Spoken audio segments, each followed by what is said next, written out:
I initially researched by liaising with the museum which we have in Durmial village. They have a lot of old archive letters and photographs as well.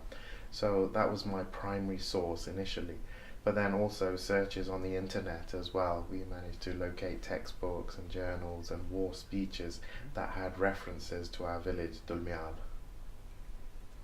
So this is a 1918 Lee Enfield rifle. It's a 303 and it's a bolt action design, and in this they could fit in 10 bullets at a time, and as you can see it's in fairly good condition for its age.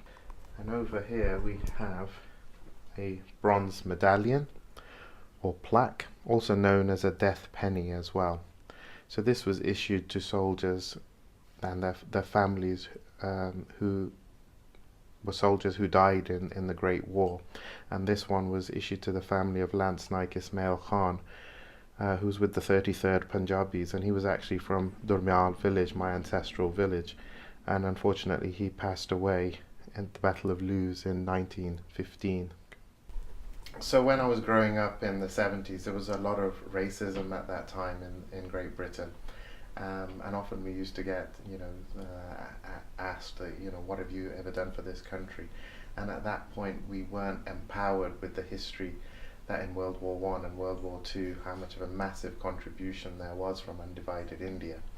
And also the generation that came over in the 60s, they were very busy in their jobs and also raising their families.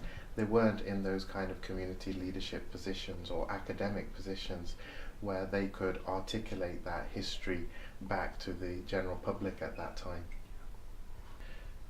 And so how can we recognize the contribution of the Indian soldiers? So when I was growing up in the 70s in Nottingham, I very much thought that World War One and World War Two was a white war, because in education, in film, in literature, in magazines, they were all white faces, no black or brown or Asian faces.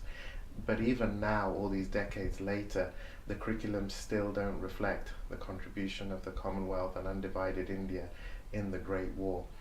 So they have, up until recently, become forgotten soldiers, but luckily over the last few weeks, with the initiative of the British Legion and the Thank You campaign, many more people know now the numbers involved in the Commonwealth and undivided India.